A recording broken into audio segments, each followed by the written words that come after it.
Cuba tenemos grandes poemas y todos ellos constituyen el gran poema que es la Revolución Cubana, que hizo triunfar Fidel Castro.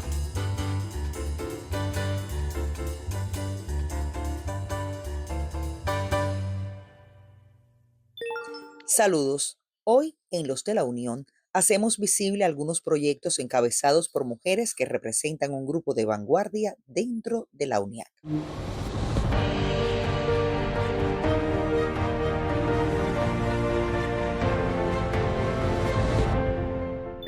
¿Cómo entra, cómo llega Teresita a la UNIAC? Bueno, en realidad todos los locutores, tú sabes que la UNIAC es selectiva. Bueno, se hizo una selección y en el año 1990, se creó la sección de locutores, pero pertenecíamos a la Asociación de Artes Escénicas.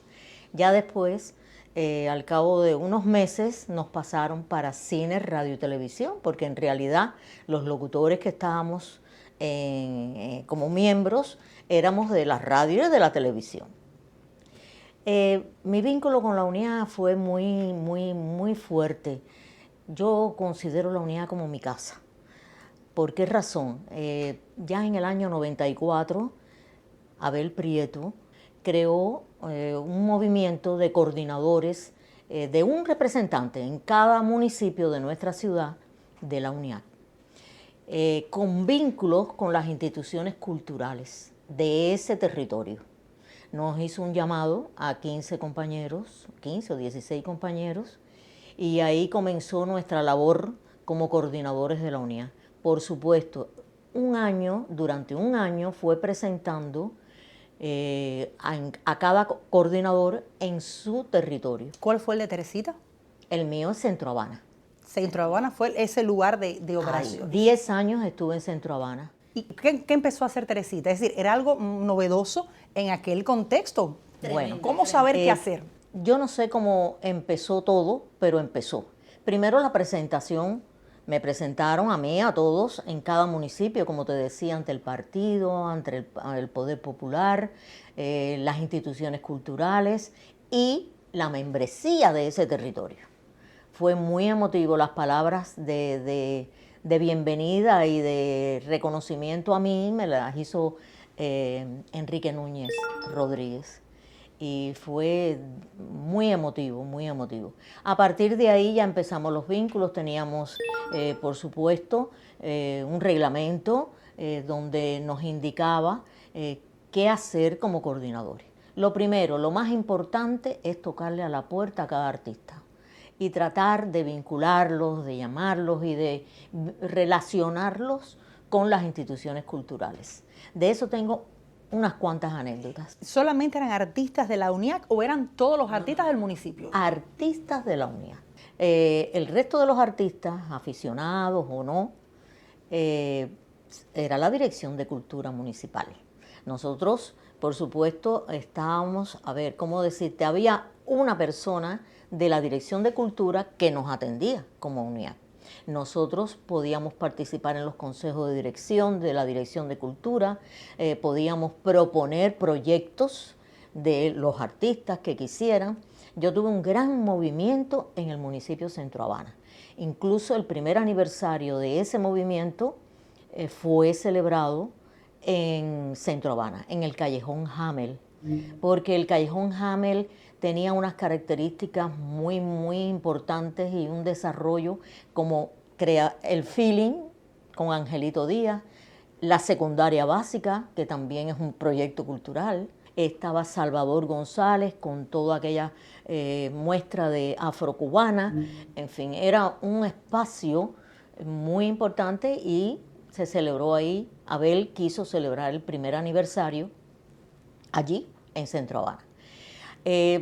¿Cuál era mi función? Bueno, yo traté por todos los medios de sumar, de convocar.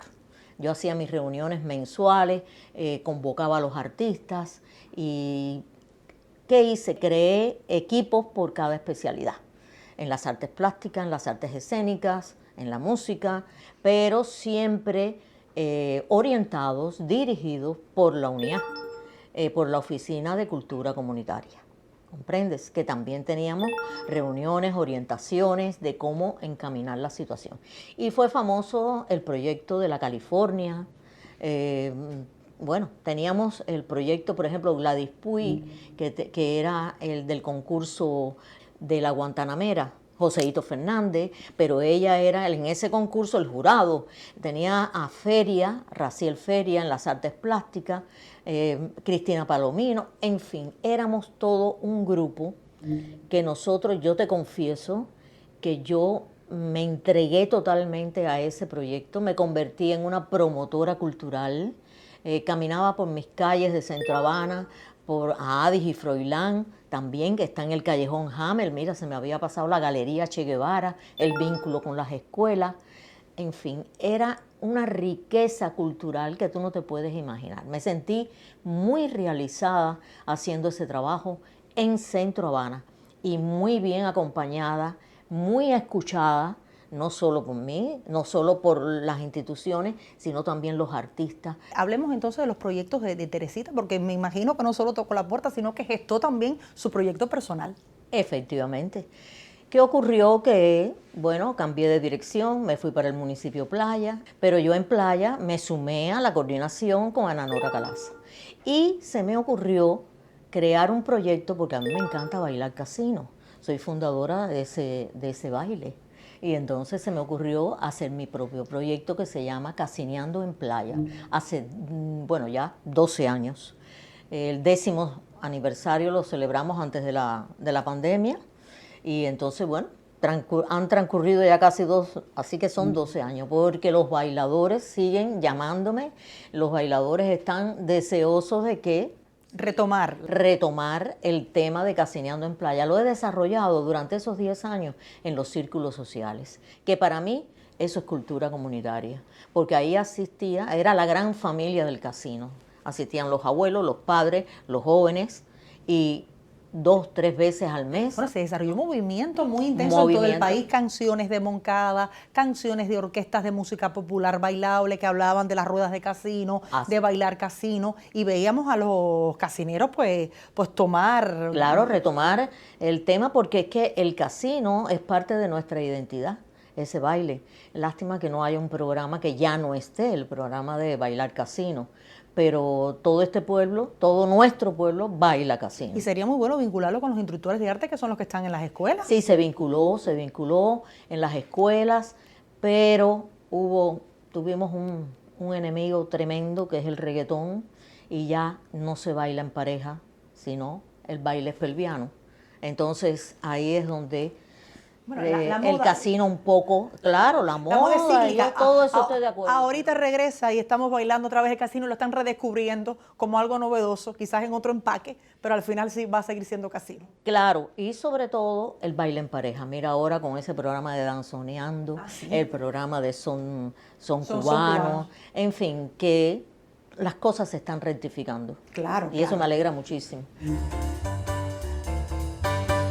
Vamos a hablar de su trabajo, digamos que un tanto más reciente, por ubicarlo de alguna forma cronológicamente en la comisión que atiende asuntos comunitarios en la UNIAD. Hablemos un poco de ello. Bueno, la Comisión de Trabajo Comunitario de la UNIAD surge por una idea de Abel Prieto,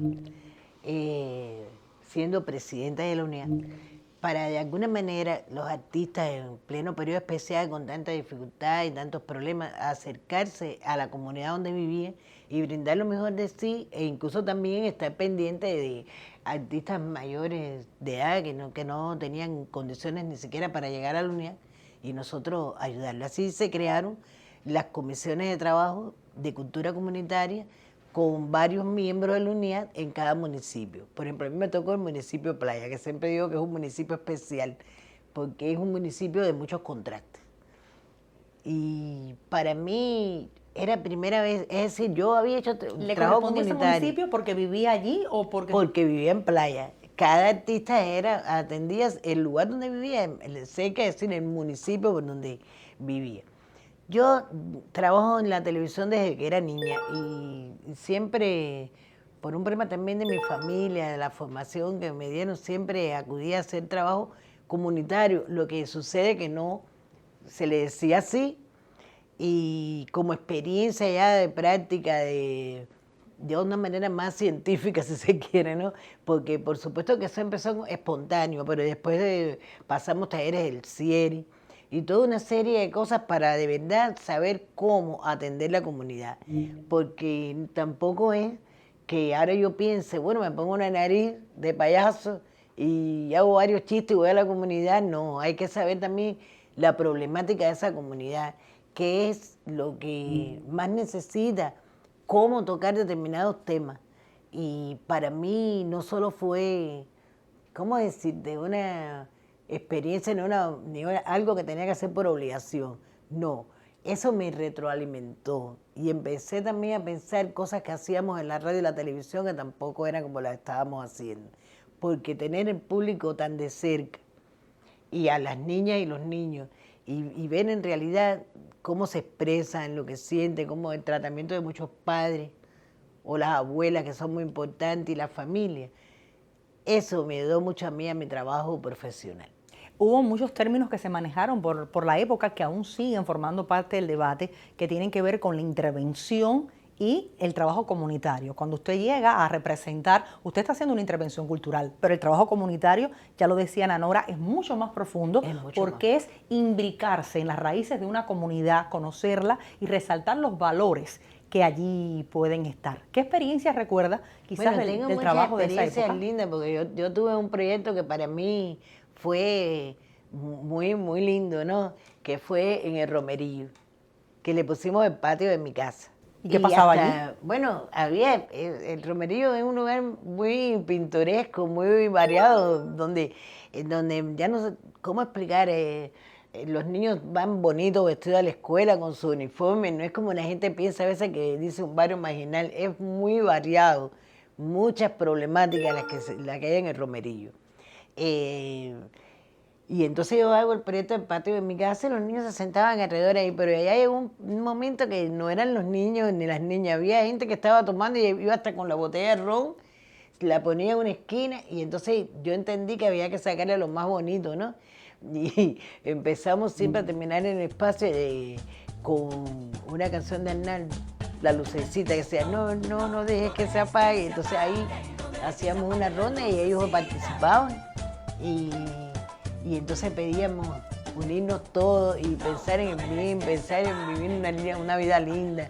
Como dijo Martí, todo niño limpio es lindo. De alguna manera queríamos llegar también a las botellas de ron sin ofender. Por supuesto, transformar desde el arte las prácticas culturales que han sido desde muchísimo tiempo, y entonces llegar a una comunidad es también llegar con un mensaje y aprender de esa comunidad, y uno también irle dejando algunos detalles de todo el conocimiento que tienen los artistas que integran la unidad, y eso está pasando mucho con el trabajo comunitario. Otra experiencia así muy bonita fue el otro proyecto que tenemos, que ya es así, lo tengo en la misma unidad que se llama De Corazón a Corazón. Ese proyecto lo iniciamos con la idea de ayudar a Haití con el terremoto. No pudimos mandar nada material y dijimos que íbamos a mandar la buena vibra, todo el amor, y se quedó. Y entonces, en el cumpleaños del comandante, pensamos hacer algo lindo, e invitamos a los combatientes, y invitamos a artistas muy jóvenes, que fueran los que lo homenajearan y le dieran flores. Y los combatientes cantaron como niños, bailaron, ¿por qué no voy a bailar? Y fue un cumpleaños muy lindo que le hicimos a Fidel. Y ellos se sintieron, y ese proyecto es comunitario también, acoge a las escuelas alrededor de la unidad.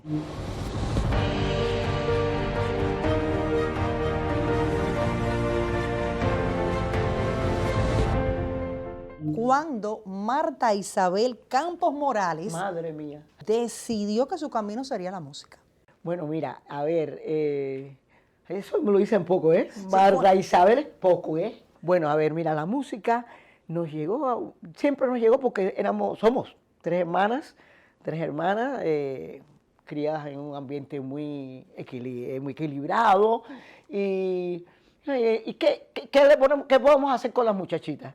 Vamos a ponerla, bueno, yo pasé hasta clase de corte y costura, no te voy a explicar aquello, tejí. ¿Cómo te puedes? Eran niñas hiperactivas, ¿no? Los padres... No, parece que la salida que encontró mi mamá fue esa. Y entonces mi mamá llegó un momento que nos puso a estudiar la música con una profesora particular.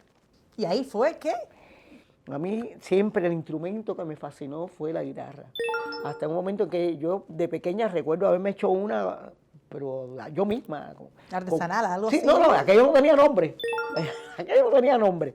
Pero era la intención de tener eso y bueno, aquello no sonaba tampoco. Te puedes ¿Pero imaginar. habías visto algún referente, algún Claro, trovador que... ya en la televisión, ya empezaba a ver gente, personas con guitarra. Marta en algún momento, por supuesto, de la historia fue esa joven que llegó a la UNIA con mucha fuerza, pero en el tiempo se han cambiado los papeles. Marta ha tenido que recibir a otros jóvenes ¿Cómo que no? trovadores, Sí, muchachas sí, y sí. muchachos que llegan también Es con nuevos bríos, con nuevos repertorios, con nuevas tendencias. ¿Cómo ha sido La eso? unidad siempre, yo creo que siempre ha estado abierta así, a esa juventud que trae nuevas ideas, nuevos proyectos, sobre todo, nuevas maneras de hacer, y que la unidad siempre ha estado abierta. Y yo en eso soy amplia.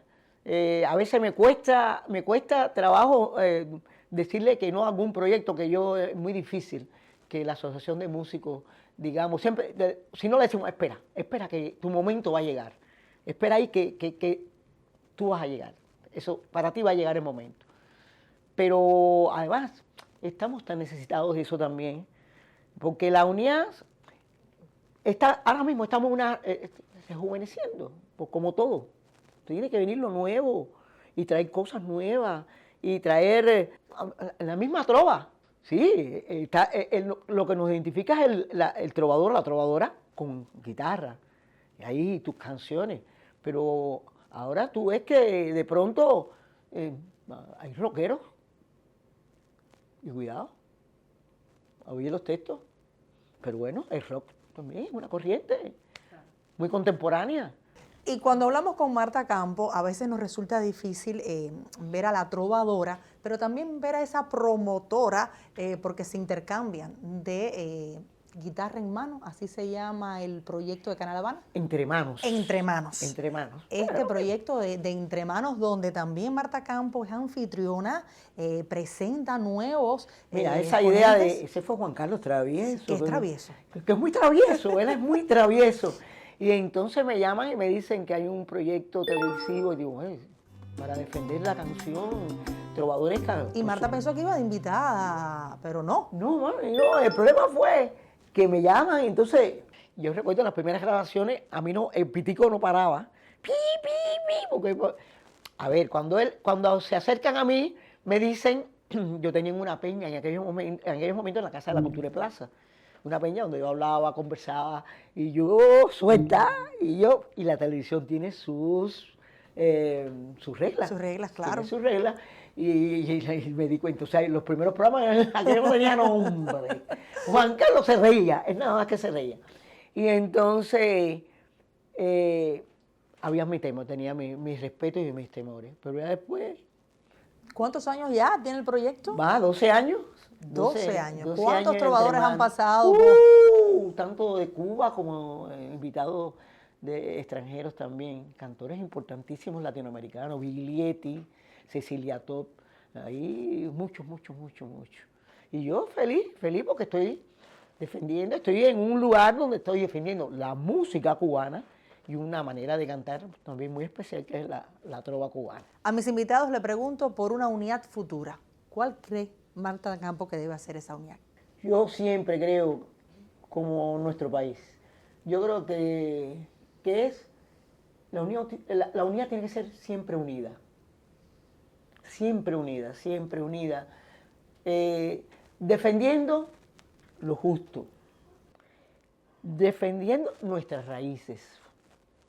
Nuestra historia, que hay mucha historia que se ha contado y la que falta por contar, que nos hace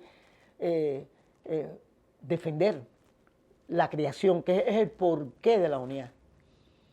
La creación. Yo me siento, y todos los que somos miembros, y todos los que tenemos cargos, porque fuimos electos en los congresos, porque los artistas... te ven que tú eres buena promotora, que tú tienes ese entusiasmo. la creación. Eso es lo que debemos de defender. Bienvenida a este espacio. Bueno, muy buenas para ti, buenas para todos los televidentes. Y para mí es un placer enorme estar justamente en esta entrevista hablando de la vanguardia artística, de los miembros de la UNIAC, de la importancia que ha tenido la UNIAC dentro del movimiento cultural cubano. Cuando descubrió esa magia que existe en la relación con estos espacios que no son los grandes escenarios ni los grandes estudios, sino ese vínculo más directo con esa población de a pie. ¿Qué regalo le otorga? ¿Qué significa para usted? Yo respeto, por supuesto, el criterio de mis compañeros, de los diferentes artistas, pero el artista, todas las manifestaciones artísticas sin público no existen. Las artes plásticas, la danza, cualquiera de ellas necesita un público. Y no hay nada más satisfactorio que el público te conozca como tú eres. En el caso nuestro, nosotros somos cubanos de a pie. Y la gente, por ejemplo, nosotros pedimos en la etapa de la pandemia trabajar en los vacunatorios. Fuimos nosotros los que lo propusimos. Y tú no te puedes imaginar lo que eso representó para el pueblo que estaba en esos momentos aislado. Los médicos, pues fue un trabajo muy lindo con salud pública. Los médicos nos decían, cuando ustedes vienen, a nadie le sube la presión. Y nosotros, yo soy coordinadora de cultura comunitaria de Centro Habana. Nosotros pedimos ir a todos los consejos, a los vacunatorios de los 5 consejos. Y fue una experiencia para el público que lo vio a uno, que nosotros teníamos el mismo riesgo. Todos nosotros fuimos los primeros en vacunarnos. Yo llegué a mi vacunatorio y dije, ponme la vacuna, doctora. ¿Por qué? Porque yo me voy a trabajar para los vacunatorios. Yo tengo que tener puesta la DALA de todas maneras, rápidamente. Porque si a alguien afectó la pandemia, aparte de toda la población mundial, fue al artista. Porque tuvo que estar encerrado sin poder manifestarse a su público. Entonces, eso es un ejemplo. En el periodo especial, bueno, los que tienen más edad se acuerdan del periodo especial. A Abel Prieto se le ocurrió la idea, porque igual había muchas limitaciones, problemas con el transporte, de que los artistas altruistas y soñadores, porque no todo el mundo quiso hacerlo, los que quisimos de un paso al frente, y se crearon coordinadores de cultura comunitaria en cada municipio. En Centro Habana era Teresita Segarra. En el año 2003, Teresita se muda para Playa y yo me quedo entonces, porque siempre lo hice. Te estoy diciendo que con el maestro, con José Antonio Rodríguez, no había actividad donde nosotros no trabajáramos. Estuve en el segundo frente, todo eso como comunitario, sin cobrar nada. Entonces me dijeron, ¿por qué tú no? Sí, está bien, yo lo asumo porque de hecho ya lo estaba haciendo. Yo tengo un proyecto sociocultural, va a ser 15 años, y de lo que yo soñé, lo que yo quise, ha ido cambiando en base a las necesidades de lo que la gente me ha aportado. He aprendido cómo tiene que llegar la cultura. Nosotros construimos, los artistas locos que están conmigo, construimos un teatro, una galería, todo lo hemos hecho nosotros con estas manos. Y es una satisfacción enorme. Ahora yo doy clases a modelos, una compañía de moda, que los muchachos llegan de la calle. Y cuando digo de la calle, es de la calle. Y me da mucha satisfacción, me siento muy contenta cuando los veo trabajar y ver cómo hemos logrado convertir el carbón en diamante. Porque tenemos que empezar por cuando entran, se dice buenos días, la educación formal, dejar de que sean locos y salvajes, se conviertan en que valoren el arte, la música, las artes plásticas, porque no es solamente lo que están dando, ellos tienen que tener cultura general. Eso se hace en la comunidad. Y no creo yo no soy un caso excepcional. Hay 14 coordinadoras, hay muchos que ya han desaparecido, que han muerto, haciendo eso, como Pablo Vergue, Ida Gutiérrez, haciendo ese trabajo que además a todos nos envuelve. Eso sí te puedo decir, que sea de la manifestación artística que sea, te atrapa, te atrapa. Gracias a usted, Cristina, por haber aceptado nuestra invitación, por habernos comentado estas pasiones del origen, de por qué actuar para niños, la satisfacción de la radio y la televisión, pero sobre todo esa parte dedicada a la cultura comunitaria, porque allí se produce el verdadero milagro. Pero es que además yo lo sigo haciendo y el día que lo deje, creo que ya, es para allá no hacer más nada, porque nos nutre, es fabuloso, es magnífico y está siempre en constante creación. Gracias a ustedes por la invitación y que es bueno, en las comunidades, en los municipios, todo el mundo sabe que esto existe, ¿sabes? Porque nos hacemos sentir. Eso es lo importante. Y para la próxima me dices Paloma. Paloma, eso le iba a preguntar, lo que pasa es que ya casi al finalizar el programa, usted tiene 3 maneras diferentes de llamarse. ¿Cuál es el nombre original de...? Ay, esa es María Cristina de las Mercedes. El artístico es Cristina Palomino. Y al final, todo el mundo me dice Paloma, por el apellido.